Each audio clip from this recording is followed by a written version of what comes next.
क्या 14 वर्ष बाद केवल राम ही आए थे? क्या उनसे ज्यादा कष्ट सहने वाली मेरी मां सीता नहीं लौटी थी? भारतेश्वरी माता वापस नहीं आई थी? क्या अयोध्या को उनके आगमन पर प्रसन्न नहीं होना चाहिए था? इसलिए मैंने राम पर गीत लिखा। मैंने लिखा कि लंका में रावण की पराजय के बाद विभीषण के अतिथि गृह में संध्या के समय जब पहली साँझ बिताई भगवान राम ने और सीता ने एक साथ, तो शाम के समय भगवान ने माता के मुख की तरफ देखा। यहां विवाहित लोग बैठे हैं, शादी को 25-30 साल हो जाएं तो भाषा गायब हो जाती है, संकेत प्रमुख हो जाते हैं। शाम के समय बैठे बैठे अचानक पति यूं करके देखता है और पत्नी नीचे फोन कर देती है, रसोइये को कॉफी बना लाओ।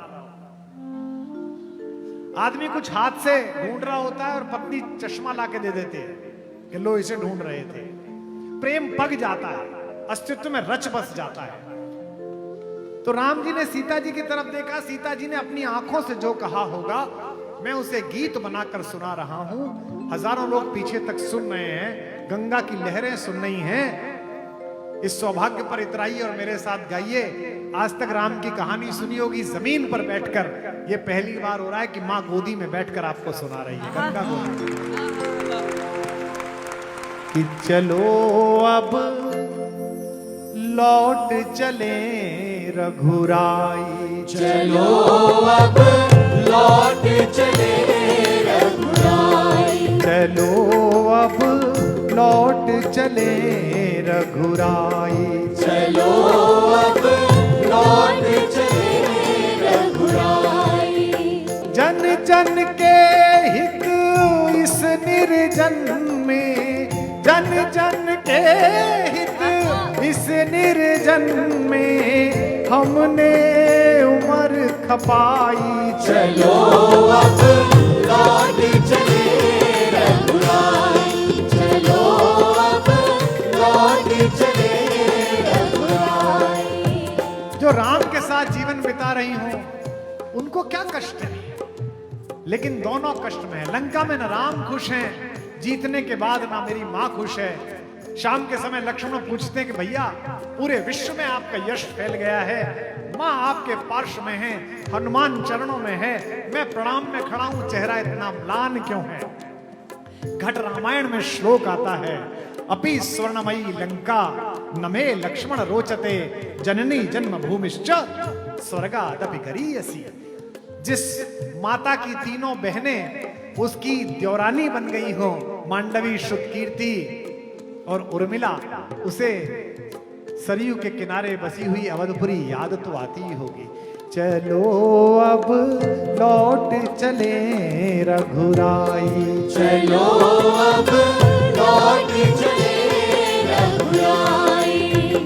सरयू के तट बिलख रहे हैं, सरयू के तट बिलख रहे हैं, रसते रसता निरख रहे हैं, रसते रसता निरख रहे हैं। सासें देवर संग सहेली, सासें देवर संग सहेली, उर्मिल मांडवी श्रुति अकेली, उर्मिल मांडवी श्रुति अकेली। साथ तुम्हारे सुख बरसा पर, साथ तुम्हारे सुख बरसा पर, अवधपुरी की मुझको निस दिन यादें बहुत सताई। चलो अब लौट चले रघुराई, चलो अब लौट चले रघुराई, चलो अब लौट चले रघुराई, चलो अब लौट चले रघुराई। राम मन गए तो किस लिए गए? इसलिए कि देवता चाहते थे, दुनिया चाहती थी। लेकिन इस भारत की महिलाओं का चरित्र माता सीता की कहानी से प्रभावित है। ये जितने व्यापारी बैठे हैं अपनी पत्नियों के साथ, इस वाले प्लॉट को बेच देने में फायदा है जी, जरा सिग्नेचर कर दो, सिग्नेचर कर देती है। इस वाले शेयर को बेचने में फायदा, सिग्नेचर कर दो, सिग्नेचर कर देती है। इस वाले को खरीदने में फायदा, सिग्नेचर कर दो, सिग्नेचर कर देती है। किसी ने नहीं पूछा, पता ही नहीं है। पति जो कर रहा है ठीक ही कर रहा होगा, पत्नी जो कर रही है घर में वो ठीक ही कर रही होगी। इस लोक मंगल की धारणा के कारण ही भारत का दाम्पत्य जीवन मां सीता और राम की कहानी से प्रेरित होकर चलता है। देवों का दुनिया का सपना, देवों का दुनिया का सपना, तुमने मान लिया था अपना, तुमने मान लिया था अपना। ये सीता कह रही है। देवों का दुनिया का सपना, देवों का दुनिया का सपना, तुमने मान लिया था अपना, तुमने मान लिया था अपना।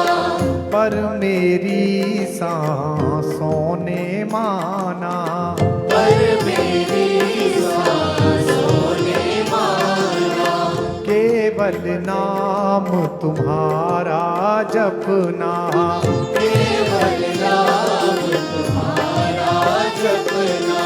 शंका तो किसी बात पर कर लो। मेरे को जहाज में मिल गया एक, दिल्ली में तो बड़े ज्ञानी है साहब, आप लोग तो बच गए।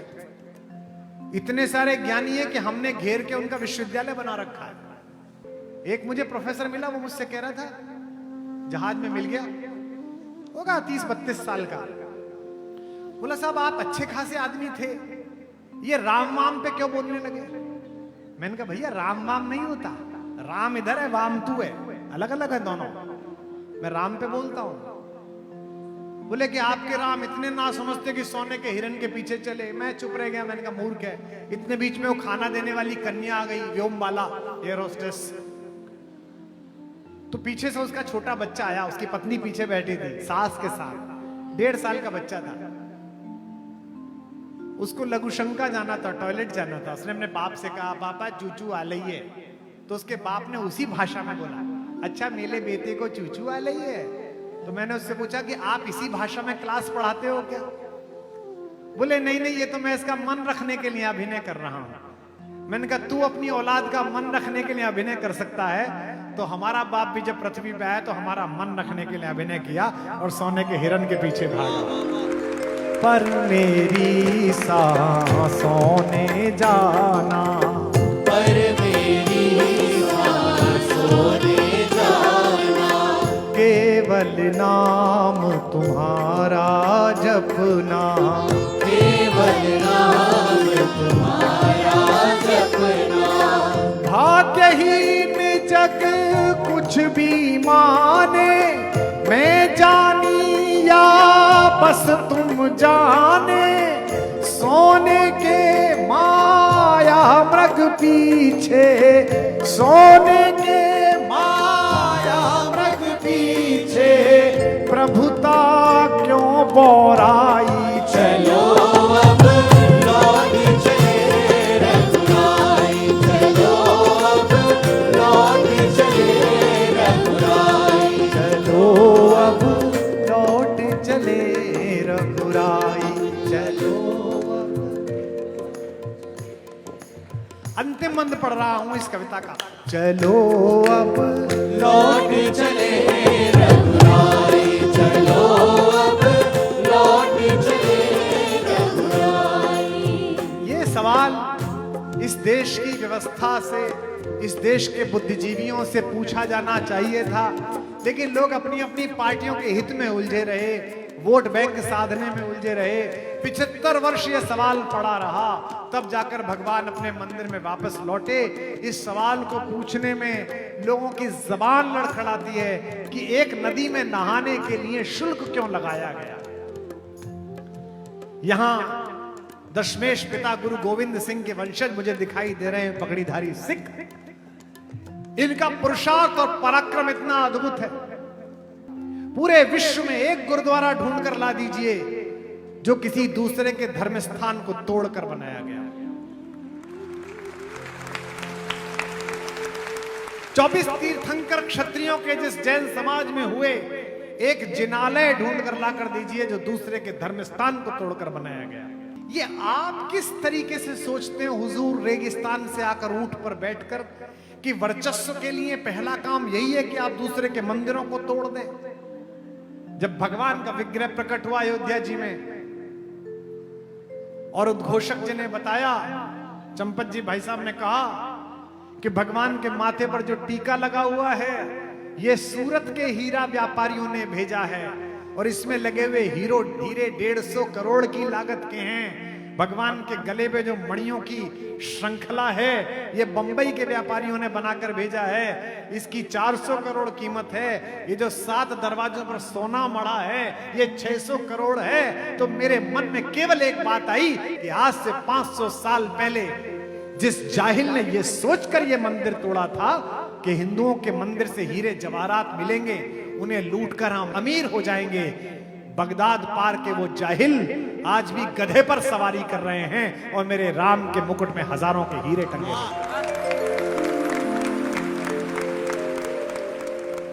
तुमने सबको महल दिलाए, तुमने सबको महल दिलाए। ये मेरी माँ सीता पूछ रही है मेरे पिता राघवेंद्र सरकार से, तुमने सबको महल दिलाए, तुमने सबको महल दिलाए। कहाँ किसी के भवन गिराए, कहाँ किसी के भवन गिराए। फिर क्यों जग के असुर पक्ष ने, फिर क्यों जग के असुर पक्ष ने हम दोनों के धाम डहाए, हम दोनों के नाम गाए। 5 सदी तक सब व्याकुल थे, 5 सदी तक सब व्याकुल थे। तुम उनके दुख में आकुल थे, तुम उनके दुख में आकुल थे। आज उन्हीं प्रभु के प्यारों ने, आज उन्हीं प्रभु के प्यारों ने कैसी अवध सजाई।